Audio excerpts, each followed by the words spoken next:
Boa tarde, meu nome é Larissa, sou acadêmica de Química Licenciatura na UEPG e faço parte do PET desde o começo desse ano. Bom, eu vou falar um pouco para vocês nesse seminário sobre a química do planeta Terra. A ideia aqui é abordar assuntos de suma importância, tá? Que vão determinar o nosso futuro, de como a gente usa, de como ser humanos, né? De um planeta único, de um planeta finito, de um planeta limitado e frágil. Só que quando eu falo essas palavras, nem sempre elas foram tomadas como verdade. Então, antigamente, quando não tinha o conhecimento das consequências do uso ilimitado dos recursos que a Terra propicia, acabou juntando várias consequências, várias coisas que a gente vivencia atualmente. Então, como as pessoas usavam ilimitadamente, quando elas começaram a ver as consequências, elas foram tomando consciência. E uma data importante, né, que a gente tem dessa conscientização dos recursos e dos problemas ambientais é dia 5 de julho, de junho, que é o Dia Mundial do Meio Ambiente, que foi proposto pela ONU, que é justamente para conscientizar as pessoas sobre o uso limitado dos recursos que nós temos e também sobre os problemas ambientais. Então, eu trouxe para vocês um pouco sobre assuntos que vocês já viram na vida acadêmica ou na vida estudantil de vocês, que vocês já tiveram algum contato. Então, eu vou começar falando um pouco sobre a química na camada de ozônio.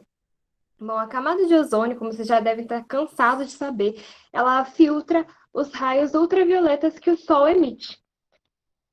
E ela é de suma importância, né? Ela é muito importante que ela esteja presente em torno do nosso planeta, porque quando a gente fica exposto, a gente fica muito exposto ao Sol, ele acaba sendo nocivo. Esses raios são nocivos e a gente pode pegar doenças como câncer de pele, certo? Então é muito importante que ela esteja lá.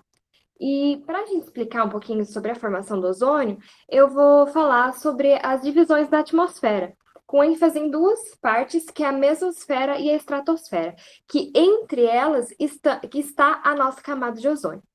E os geógrafos, enfim, eles dividem essa atmosfera pela temperatura. E tem uma explicação que na estratosfera ela é mais quente que a mesosfera. Por quê? Porque lá a presença da camada de ozônio, então lá tem ozônio. E o que o ozônio faz? Ele vai absorver a energia desses raios, certo? Então vai manter mais quentinho. Então a probabilidade de eu encontrar, por exemplo, um oxigênio diatômico, um O2, lá é maior, porque os raios não vão incidir diretamente nessa molécula. Mas quando eu falo da mesosfera, ela não tem essa proteção. Então, a chance, a probabilidade de um raio atingir a molécula de oxigênio é muito maior. E a gente fala, quando ela atinge, quando acontece isso, a gente fala que ocorre uma reação de fotodecomposição, que vai deixar dois oxigênios com elétrons desemparelhados prontinhos para se ligar. E quando ele encontra um oxigênio, ele ocorre a formação de ozônio. Então, essa é a forma mais simples de obtermos o ozônio. Tá, mas eu estou falando de propagação de raio dentro da atmosfera. E como é visto? A gente vê três formas bem simples no ensino fundamental. E eu vou relembrá-las elas com vocês um pouquinho, para a gente poder dar continuidade. Então, a primeira forma é quando os raios eles entram na atmosfera e incidem na superfície da Terra. E as moléculas da Terra, elas vão absorver este calor. A segunda forma é quando esses raios são refletidos. Então, eles voltam para o espaço. E a terceira forma é quando ele encontra uma nuvem de gases poluentes, certo? Que impedem eles de voltar para o espaço. Então, eles são refletidos novamente para a Terra. Tá, mas aquela nuvem sempre esteve ali? É normal? Então, alguns gases é normal a gente ter na atmosfera. Por exemplo, o dióxido de carbono por causa da nossa respiração.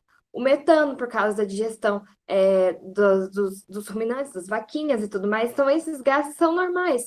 São emitidos por pântanos, por áreas alagadas. Só que quando a gente começa a ter um aumento de industrialização, esses gases vão começando a se acumular. Então, os raios vão começando a serem mais refletidos novamente para a Terra.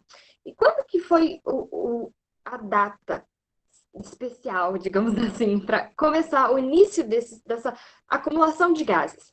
Foi na Revolução Industrial. A Revolução Industrial, ela vai acontecer por volta de 1750 e o principal motivo para acontecer foi o pioneirismo inglês. Então, a Inglaterra, ela vai ascender, certo? Ela vai crescer e ela vai começar a investir em indústrias. E quando você investe em indústrias, é normal que você tenha uma evolução, certo? Então, lá foi criada várias coisas.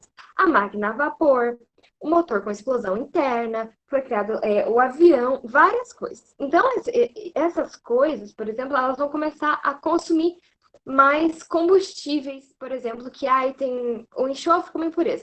Então, ela vai começar a aumentar, certo, a poluição.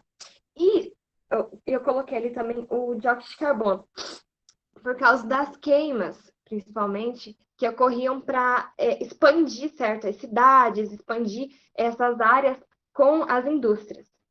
E os CFCs? Os CFCs,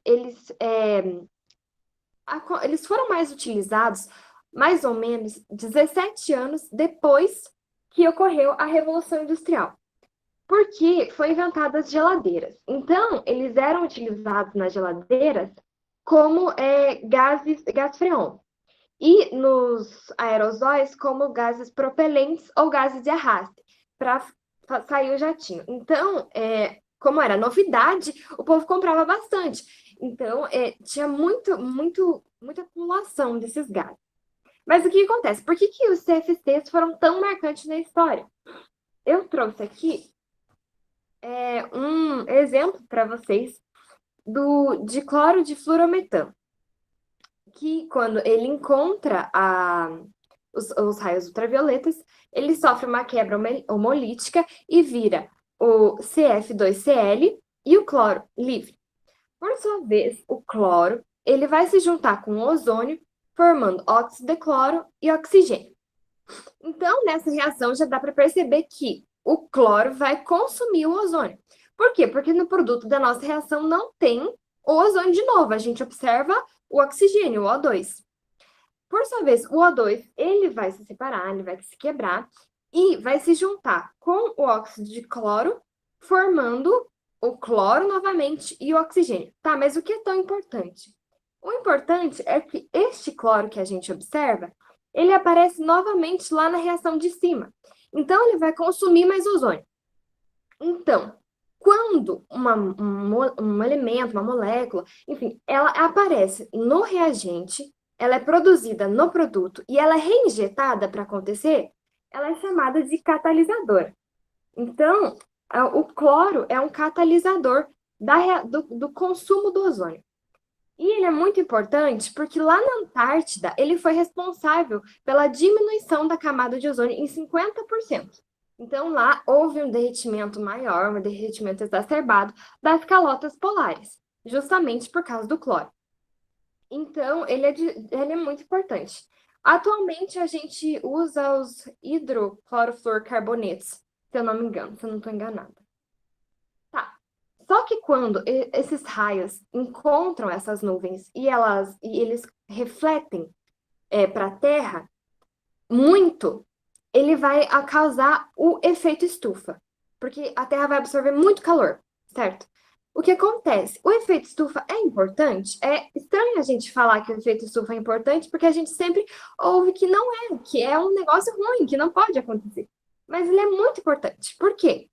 Porque se a gente não tivesse o efeito estufa, a temperatura média do planeta Terra seria menos 18 graus Celsius, ou seja, há uma probabilidade muito grande da gente não estar aqui nesse momento, certo? Então, a temperatura média do planeta Terra hoje é, em média, 15 graus Celsius, o que proporciona a vida. Então, é muito importante o efeito estufa. Mas, quando ele é em grande proporção, acaba sendo ruim, né? Acaba superaquecendo o planeta, dando vários resultados, aumento de queima, como eu falei, derretimento, escalas polares e tudo mais. Enfim, e o que a gente faz para aumentar esse efeito? Bom, o desmatamento, que pode ocorrer de duas formas. A queima, certo? Das árvores, o que vai, combustão, gera o dióxido de carbono e o óxido de carbono, que são gases, né, poluentes, e também quando a gente corta as árvores. Por quê? As árvores, elas fazem a fotossíntese. Então, a mesma concentração que elas realizam a fotossíntese, no caso de dióxido de carbono, é o que elas soltam de oxigênio. Então, quando a gente corta a árvore, a gente impede dessa transformação, que é muito importante, certo? E também, gente, segundo o estudo do Observatório do Clima, durante essa pandemia, era para a gente ter uma redução de 6% nos gases poluentes, por conta que a gente não está saindo de casa, então a gente não usa os automóveis. Mas no Brasil, é para aumentar 10% esses gases poluentes por conta da pandemia, no caso, porque os fiscais não estão indo fazer o serviço deles lá na Amazônia. Então, a gente emite, os gases, os poluentes que a gente emite, são da queima, principalmente da Amazônia. E essa fiscalização já é pouca, no caso, então torna-se mais fácil ocorrer queimas lá, certo? E desmatamentos e tudo mais.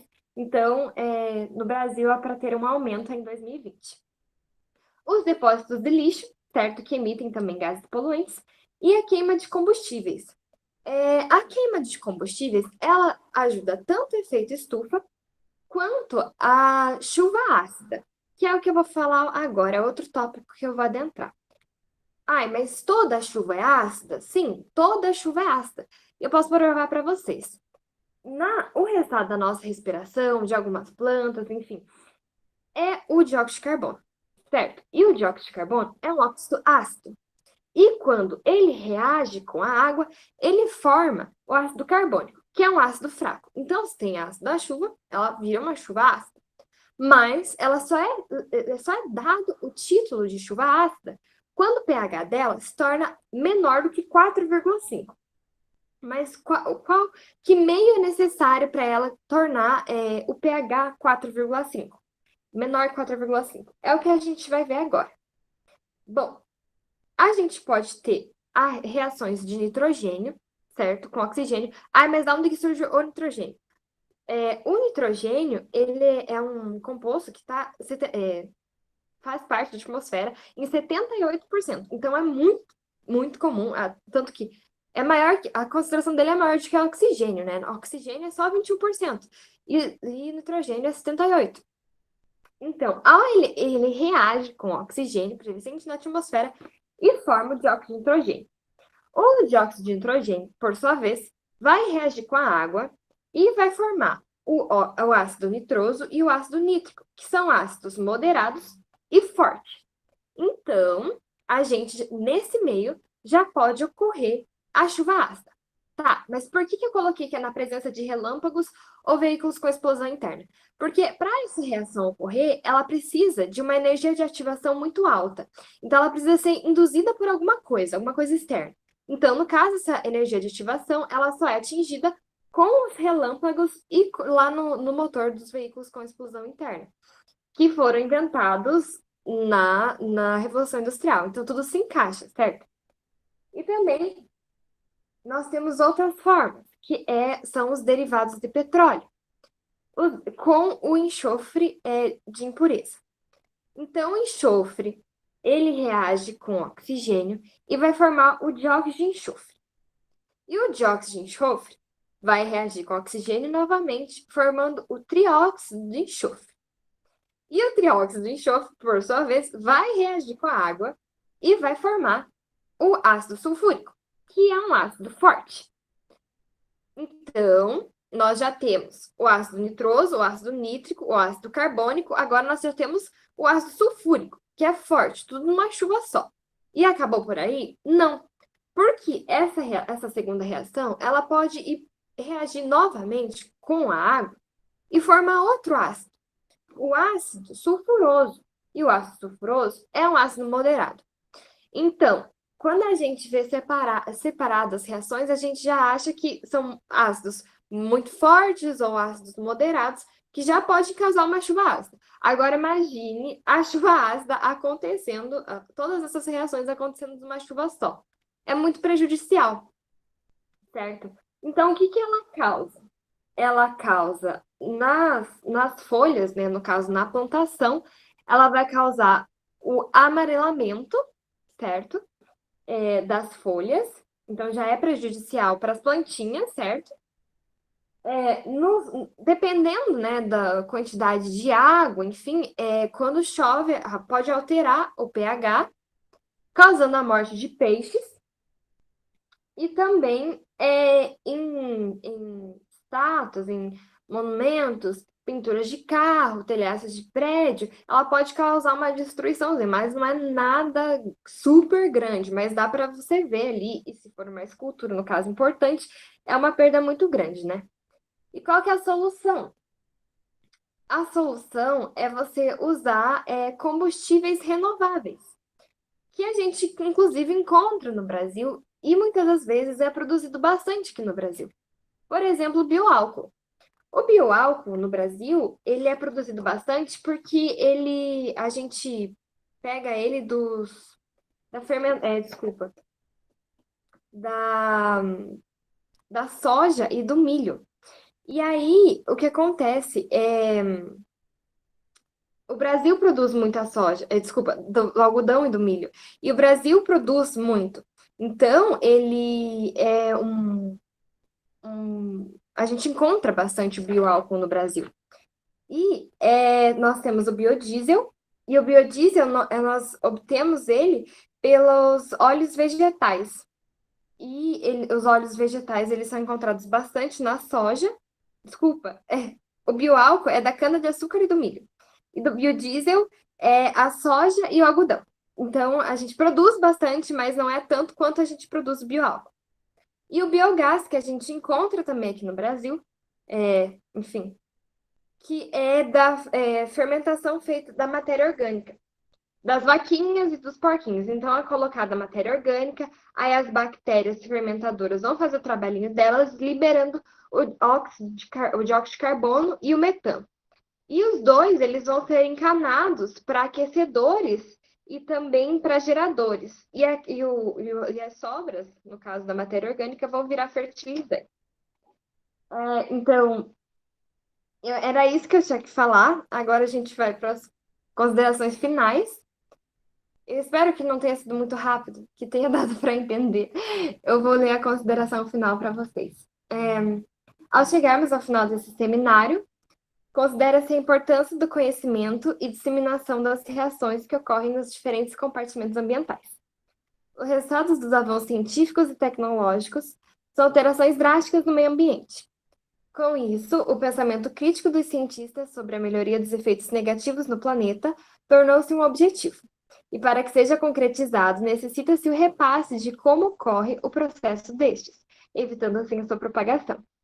Além da preservação do meio ambiente, vários fenômenos poderão ser normalizados, como o derretimento exacerbado das calotas polares, enchentes, secas prolongadas, qualidade do ar, etc.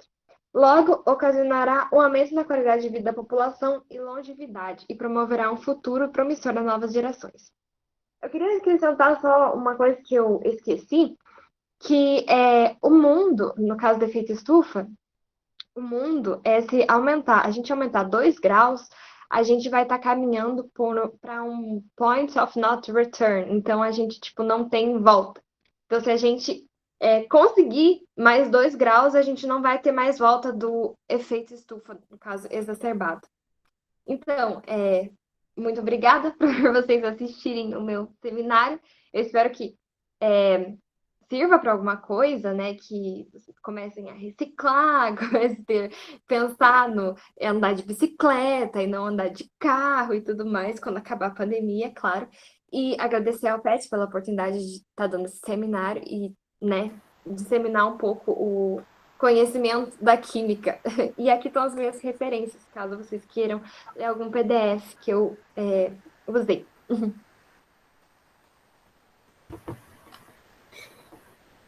Legal. Parabéns, Larissa. Foi muito legal, gostei bastante. Eu acho que foi bem direto, né, ao assunto. Você puxou um viés ambiental da química, né, um entendimento. Isso que esse é um ponto muito importante, né? Às vezes a gente recebe muita informação e a gente não consegue compreendê-la, porque os conhecimentos, às vezes a gente não, como estava falando lá no início, não aprendeu direito a química ou de alguma forma não estudou o que deveria estudar, É, né? E isso faz com que a gente às vezes tenha uma opinião muito simplória das coisas. E isso a gente pode puxar para quase tudo na vida, né? Quanto e mais como eu estava conhecimento, lendo num PDF, eu li uma frase que era: os químicos faziam suas reações de frentes para bancadas, mas de costas para a janela do laboratório. Então, a química ambiental, no caso, a química ambiental não é nova. Então, os químicos não são pessoas ruins, eles também pensam no meio ambiente. sem dúvida, nós temos uma área muito já consolidada, né? Eu sou suspeito para falar, Elaine também, Patrícia, Sueli, que estão aqui.